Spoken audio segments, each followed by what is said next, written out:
Hi guys, I've thought a lot about what I wanted to say in this video and I'm realizing that I don't even know what to say. This is easily the hardest video I've ever had to film in my entire life. I know a lot of you know that I grew up in Ukraine. I lived in Ukraine until I was 10 years old. My parents actually moved to the United States when I was 5, and from 5 to 10 I lived with my grandparents in Ukraine. I lived in a city called Ternopil. It's about an hour outside of Lviv. 5 days ago, I got a phone call from my grandma. It was around like 9 p.m. LA time, or somewhere around that time, saying, her exact words were, "It has started." That was the first thing she said to me. She said, "It's begun." The last 5 days of my life, I don't want to make this video about me because, God, I'm so lucky, I'm so blessed. I get to live in the safe Los Angeles in this beautiful apartment. The things that I've gone through in the last 5 days, they don't even compare to the things that the people in Ukraine are going through. So just very brief, because I know a lot of people have reached out and asked and they want to know how I'm doing and how my family's doing. The last 5 days have really, as much as they have shattered my idea of the world, the things that I want in life, like nothing feels like it matters anymore. But I have to say that I've gotten a strange sense of identity. I feel so proud of the people in Ukraine. I feel so proud of my nation, of how strong they are. I don't have the words. I mean, you're watching it online, you're watching it happen. I'm sure the whole world is watching, which, yeah. Anyway, I felt a lot of different emotions over the last few days, and anger that I never ever thought I could feel, feelings and thoughts that I never thought I could have. And again, I don't want to make this about me, because I think what's most important here is educating yourself on what's happening. And if you can donate. I will have links in the description bar of how you can help the refugees that are fleeing Ukraine right now, the families that have lost their homes and their loved ones, the kids that don't know if they're ever going to see their dad or their uncle or their grandpa ever again, because as of right now, men ages from 18 to 65 cannot leave Ukraine. I feel like I had so much to say.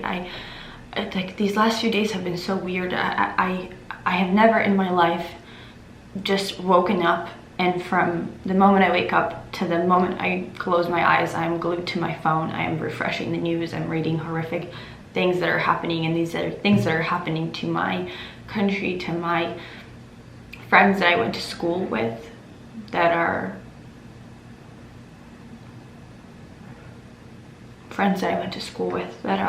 fighting, and I get to sit here in my safe apartment in Los Angeles, and that feels really wrong. Now, in terms of my family, so I have 3 grandparents that are alive and they are in Ukraine, and my grandma also has her brother who has his family as well. These are people I grew up with.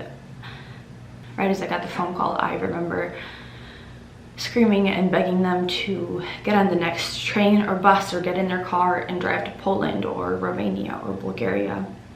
But my grandpa, he actually works for international student housing in Ukraine. He works for a college, and he's in charge of finding housing. So he told me I can't leave because I have students that don't know where to go or what to do, and they're in foreign land. So he wanted to stay as long as he possibly could. He was helping families relocate from the east side of Ukraine to the west side of Ukraine, because as of right now, those cities are much safer than the ones that you guys are seeing on the news, like our capital. My dad's mom is the one who's alone, and she's very sick. We are so grateful for countries that neighbor us, that have opened up their borders, that are taking in refugees, families that are bringing clothes and food and toys for kids who...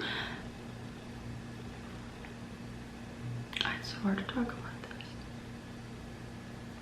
I really don't want to cry in this video. I really don't want to cry. Honestly, I have no tears left to cry. I've never in my life cried more than I have over the last few days.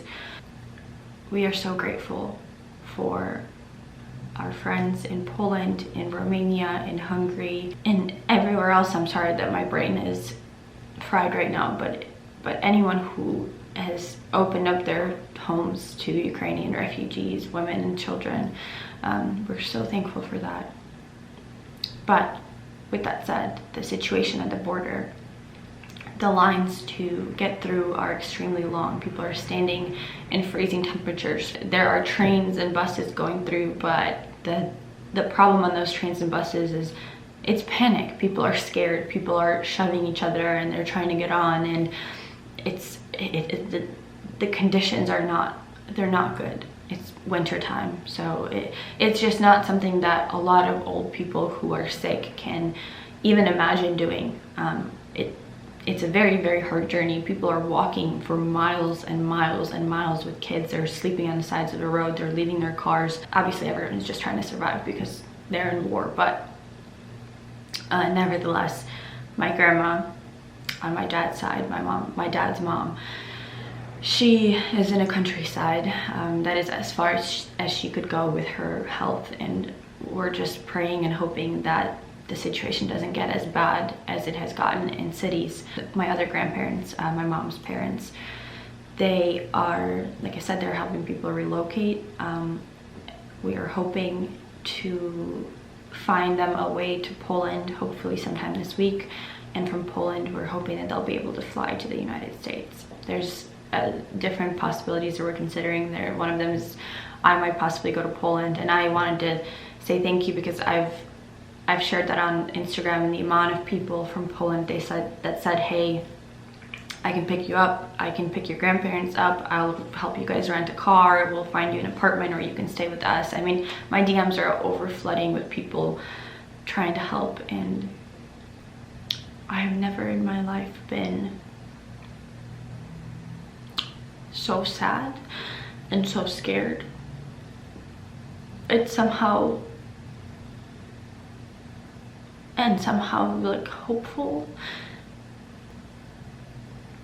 Again, if you're looking to help, I'm going to have links and resources in the description bar of this video, ways that you can donate, ways that you can get involved in helping Ukrainian families, the refugees, the army, anything that you feel that you can do, but also just sharing information. I wanted to do this video. I wasn't sure how I was going to address YouTube.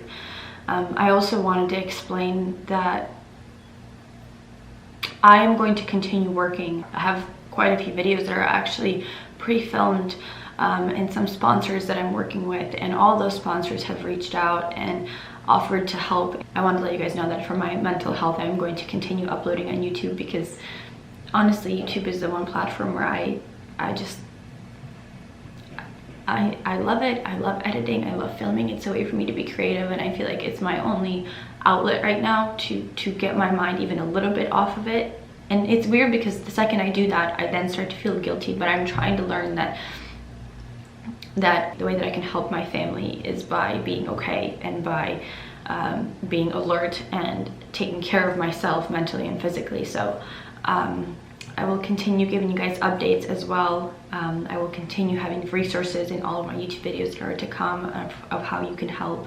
And a lot of the proceeds that I make this month from sponsored videos, from ads, from everything, they're gonna go to donations. I've already donated, and I encourage you all to do the same if you can. I also wanted to say thank you to my Russian friends who have reached out, who have expressed their opinion against this war, who have been vocal about it on social media. I understand that this is a very difficult time, but it goes a long way, and we appreciate it. Thank you. I will continue giving you guys updates, and I hope that the next time that I give you an update, my grandparents will be safe, and I will hopefully be able to function a little bit better and be more of help than I am right now.